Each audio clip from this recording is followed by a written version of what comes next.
नमस्कार, Byju's exam prep IAS Hindi platform पर आपका एक बार फिर से स्वागत करता हूं। दोस्तों, आज हम लोग 5 फरवरी 2024 के दैनिक क्विज की चर्चा करेंगे, जो कि आपके आगामी संघ लोक सेवा आयोग की प्रारंभिक परीक्षा के दृष्टिकोण से लाभदायक सिद्ध हो सकता है। दोस्तों, इस दैनिक क्विज को शुरू करने से पहले एक महत्वपूर्ण सूचना है कि अगर आप यूपीएससी को एक बार में क्रैक करना चाहते हैं तो हमारे इस दैनिक क्विज के डिस्क्रिप्शन बॉक्स में जाएंगे, नीचे लिंक दिया गया है, गूगल फॉर्म भरें और उस फॉर्म को भरेंगे तो आपका 1 बाय 1 काउंसलिंग सेशन आयोजित किया जाएगा, जिससे कि आप एक बार में इस परीक्षा को आसानी से हैंडल कर सकेंगे। दोस्तों, अगर अभी तक हमारे इस चैनल को सब्सक्राइब नहीं किया है तो प्लीज इसे लाइक करें, शेयर करें, सब्सक्राइब करें और अपने दोस्तों को भी शेयर करने को बोलें और इसके साथ साथ बेल आइकन दबाना ना भूलें। आइए अब हम लोग बढ़ते हैं पहले प्रश्न की ओर। निम्नलिखित कथनों पर विचार करें। क्वाड भारत, अमेरिका, दक्षिण कोरिया और जापान के बीच एक चतुर्भुज सुरक्षा वार्ता है। दूसरा कथन है मालाबार अभ्यास क्वाड देशों का एक नौसैनिक अभ्यास है। ऑस्ट्रेलिया 2020 में इस अभ्यास में फिर से शामिल हुआ। तो दोस्तों, यहाँ पर दिया गया है इनमें से कौन सा कथन सही है, केवल एक, केवल दो या दोनों सही या इनमें से कोई भी नहीं। इसका उत्तर आप लोग दीजिए। इसके खबर को देख लेते हैं तो द हिंदू में आई हुई है यह खबर। यहां पर देख सकते हैं कि अमेरिकी राजदूत का कहना है कि क्वाड, जो कि चार देशों का समूह है, जिसमें अमेरिका, जापान, भारत और ऑस्ट्रेलिया, ध्यान रखेंगे ऑस्ट्रेलिया है, तो यह 4 देशों का समूह है। और जापान के शिंजो अबे साहब, जो कि अब इस दुनिया में नहीं है, उन्हीं की प्रेरणा से यह क्वाड को शुरू किया गया था वर्ष 2007 में। और दोस्तों, आपको बता दें कि चीन इसका काफी विरोध कर रहा था, लेकिन 2017 के बाद यह लगातार चर्चा में है। और इसमें जो है बात की जाती है मालाबार अभ्यास की, तो आज वर्तमान में यह चारों देश एक साथ मालाबार एक्सरसाइज करते हैं। और मालाबार अभ्यास 1992 में 1992 में अमेरिका और भारत के बीच यह शुरू हुआ था। यह एक द्विपक्षीय नौसैन्य अभ्यास था, लेकिन बाद में इसमें जापान और ऑस्ट्रेलिया ने 2007 में इसमें पार्टिसिपेट किया था, जिसका चीन ने विरोध किया, तो ऑस्ट्रेलिया इससे हट गया था। फिर 2014 से भारत, जापान और अमेरिका, यह तीनों देश लगातार अभ्यास कर रहे थे। और 2020 में भारत की आग्रह पर, चूंकि इंडो पैसिफिक रीजन में चीन लगातार, देखा जाए तो कोरोना काल में भी वह शांति से नहीं बैठा, ऐसे में ऑस्ट्रेलिया फिर से इस मालाबार अभ्यास में शामिल हुआ और 2020 में चारों देश यह मालाबार अभ्यास में शामिल हुए। तो आशा करता हूं कि अब आप लोग इसका उत्तर दे चुके होंगे। यहां पर आप देख सकते हैं हमने इसके सारे पॉइंट्स को दिया है, तो इसका उत्तर क्या होगा? पहला तो गलत हो गया कथन, क्योंकि क्वाड भारत, अमेरिका, दक्षिण कोरिया और जापान के बीच चतुर्भुज वार्ता, दक्षिण कोरिया नहीं है, यहाँ ऑस्ट्रेलिया होगा, तो पहला तो गलत हो गया, दूसरा सही है, अतः केवल इसका बी उत्तर होगा। अब बढ़ते हैं दूसरे महत्वपूर्ण प्रश्न की ओर। फेम 2 भारत सरकार द्वारा शुरू की गई एक योजना निम्नलिखित में से किससे संबंधित है? सौर ऊर्जा को अपनाने को बढ़ावा देना, इलेक्ट्रिक वाहनों के विकास को बढ़ावा देना, ग्रामीण क्षेत्रों में उद्यमियों को आवश्यक कौशल और आर्थिक सहायता प्रदान करके उनका विकास करना, या भारत में समुद्र तट और नमक वाली भूमि पर मैंग्रोव आवरण बनाना। तो आप लोग इसका उत्तर दीजिए। आइए इससे संबंधित हम लोग खबर देखते हैं। यह द हिंदू में आई हुई खबर है, इसे आप एनवायरमेंट से जोड़ सकते हैं, पॉल्यूशन से जोड़ सकते हैं। तो ऑस्ट्रेलिया ने हरित वाहनों को बढ़ावा देने के लिए प्रदूषण नियमों पर पसंदीदा विकल्प जारी किया है। और बता दें आपको कि ऑस्ट्रेलिया एकमात्र विकसित देश है जिसके पास या तो ईंधन दक्षता है, यानी एनर्जी एफिशिएंसी मानक नहीं है, या विकसित हो रहा है। इसी के क्रम में वह भारत से यह संबंध स्थापित कर रहा है और फेम 2 योजना की चर्चा हुई। तो दोस्तों, फेम 2 योजना जब फेम 1 में सफलता मिली, तो उसी के अनुभव के आधार पर 2019 से अगले 5 वर्ष के लिए फेम 2 10,000 करोड़ रुपए के मजबूत बजट के साथ इसको शुरू किया गया। इसमें जो है इलेक्ट्रिक वाहनों, इलेक्ट्रिक बसों, 3 व्हीलर, 4 व्हीलर और अब तो 2 व्हीलर भी आ गई है, इलेक्ट्रिक स्कूटी चल रही है। तो सरकार का लक्ष्य है कि 2030 तक सभी गाड़ियों को ई वाहन में परिवर्तित करना, जिसमें एफएम 2 योजना का बहुत ही महत्वपूर्ण योगदान है। तो आशा करता हूं कि आप लोग इसका उत्तर दे चुके होंगे, अतः उत्तर क्या होगा? बी होगा। अब बढ़ते हैं हम लोग तीसरे महत्वपूर्ण प्रश्न की ओर। और निम्नलिखित कथनों पर विचार करें। गगनयान मिशन भारतीय अंतरिक्ष यात्रियों को अंतरिक्ष में ले जाने वाली भारत की पहली मानव चालित अंतरिक्ष उड़ान होगी। दूसरा कथन है निसार मिशन भारतीय अंतरिक्ष अनुसंधान संगठन यानी इसरो कहेंगे और जापान एरोस्पेस एक्सप्लोरेशन जिसे जाक्सा कहते हैं के बीच यह संयुक्त प्रयास है। तीसरा है निसार का उद्देश्य एक शक्तिशाली उपग्रह लॉन्च करना जो बर्फ, भूमि और वनस्पति सहित पृथ्वी की गतिशील सतहों का निरीक्षण करेगा। तो दोस्तों इन तीनों कथनों पर आप लोग विचार करें। आइए इससे संबंधित खबर देखते हैं। यह पीआईबी में आई हुई खबर है, इसे हम लोग साइंस एंड टेक्नोलॉजी से जोड़ सकते हैं। तो इसरो के महत्वाकांक्षी गगनयान मिशन से पहले महिला रोबोट अंतरिक्ष यात्री व्योम मित्र अंतरिक्ष में उड़ान भरेगी, जो भारतीय अंतरिक्ष यात्रियों को अंतरिक्ष में ले जाने वाली भारत की पहली मानव युक्त अंतरिक्ष उड़ान होगी। वही मानव रहित रोबोट उड़ान व्योम मित्र इस साल जो है देखा जाए इस वर्ष होगा तीसरे उसमें, और गगनयान 2025 में लॉन्च हो जाएगा।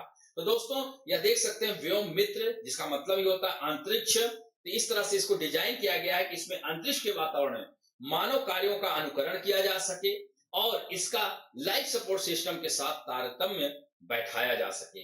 इस तरह से भारत की पहली मानव युक्त अंतरिक्ष उड़ान, जिसका नाम क्या है, गगनयान है। और आपको बता दें कि प्रक्षेपण की तैयारी के रूप में पहली परीक्षण वाहन उड़ान, जिसे टेस्ट फ्लाइट TBD-1 कहते हैं, पिछले वर्ष सक्सेस थी। और दोस्तों निसार की अगर हम बात करें तो निसार जो है, ध्यान रखेंगे, नासा और इसरो का और सिंथेटिक अपर्चर रडार है। ये संक्षिप्त मिशन यानी यह अमेरिका की नासा एजेंसी, न कि जापान की एजेंसी। मिशन को पृथ्वी के बदलते पारिस्थितिकी तंत्र, गतिशील सतहों और बर्फ के द्रव्यमान को मापने, प्राकृतिक खतरों, ज्वालामुखी क्रियाओं, भूकंप, इन सब में जो है और भूजल अंडरग्राउंड वाटर के बारे में जानकारी यह प्राप्त करने के लिए इसको लॉन्च किया जा रहा है। 2024 में यह लॉन्च हो जाएगा। अब मैं समझ सकता हूं कि इसका उत्तर आप लोग दे चुके होंगे। दूसरा कथन इसमें सीधे गलत हो जाता है, जापान नहीं होगा, नासा होगा, इसीलिए तो निसार नाम है, ध्यान रखेंगे। तो इस तरह से पहला और तीसरा कथन सही, अतः उत्तर सी होगा। दोस्तों अब पढ़ते हैं हम लोग चौथे प्रश्न की ओर। इससे पहले फिर से आपको एक बार जरूर बता दें कि अगर आप यूपीएससी एक बार में क्रैक करना चाहते हैं तो हमारे इस वीडियो के नीचे डिस्क्रिप्शन बॉक्स में जाकर के लिंक पर आप जाएंगे, गूगल फॉर्म भरिए और आपका 1 by 1 काउंसलिंग सेशन आयोजित किया जाएगा और इस तरह से आप एक बार में यूपीएससी को क्रैक कर सकेंगे। अब बढ़ते हैं चौथे प्रश्न की ओर। निम्नलिखित कथनों पर विचार करें। दीपोर बील असम की सबसे बड़ी मीठे पानी की झीलों में से एक है और राज्य की एकमात्र रामसर साइट है। दूसरा कथन है असम अपनी अंतरराष्ट्रीय सीमा भूटान, नेपाल और बांग्लादेश के साथ साझा करता है। इसमें से कितने कथन सही हैं? केवल एक, केवल दो, या एक और दो दोनों, या इनमें से कोई नहीं? तो दोस्तों दीपोर बील क्या है? असम में स्थित है। यहाँ पर देख सकते हैं आप लोग, इसका उत्तर दीजिए। यह देख सकते हैं कि पीआईबी में आई हुई खबर है, प्रधानमंत्री ने असम के गुवाहाटी में 11,000 करोड़ रुपए की विकास परियोजनाओं का उद्घाटन और शिलान्यास किया। इसमें दीपोर बील रामसर साइट भी शामिल है। कामाख्या दर्शन, ये सारी चीजों का बहुत तेजी से प्रगति कर रहा है असम। यहाँ पर देख सकते हैं यह दीपोर बील है और असम आप देख सकते हैं कि भूटान को स्पर्श कर रहा है और बांग्लादेश को। नेपाल इधर हो जाता है, नेपाल जो है सिक्किम, पश्चिम बंगाल को टच करता है और उधर उत्तराखंड, उत्तर प्रदेश और बिहार। तो असम को यह स्पर्श नहीं करता है। और अच्छे से देखना चाहते हैं, यहाँ पर आप देख सकते हैं ये दीपोर बील है, ठीक। तो यह सबसे बड़ी मीठे पानी की झीलों में से एक है और यह जो है राज्य का एकमात्र रामसर स्थल है। अब आशा करता हूं कि आप लोग इसका उत्तर दे चुके होंगे। तो इसका उत्तर क्या होगा?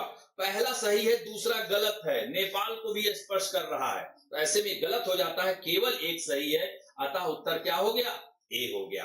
अब बढ़ते हैं हम लोग पांचवें प्रश्न की ओर, जो कि 2017 में आया हुआ है। स्थानीय स्वशासन यानी लोकल गवर्नमेंट की बात की जाती है, पंचायती राज व्यवस्था और नगर पालिकाओं का गठन।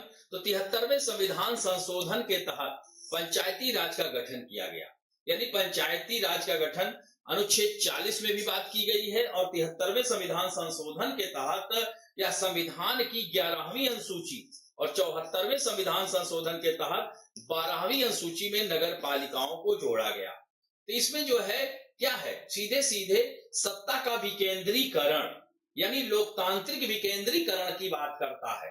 तो अतः उत्तर क्या हो गया, आप लोग दे चुके होंगे, इसमें उत्तर बी होगा। यह 2017 में आया हुआ प्रश्न है। अब बढ़ते हैं आज के फैक्ट ऑफ द डे में, कार टी सेल थेरेपी क्या है। तो दोस्तों आप लोग देख सकते हैं वर्तमान समय में हमारी एक निश्चित मतलब बहुत सारी आबादी, भारत ही नहीं विश्व में लोग कैंसर की समस्या से जूझ रहे हैं और लगातार यह तादाद बढ़ रही है।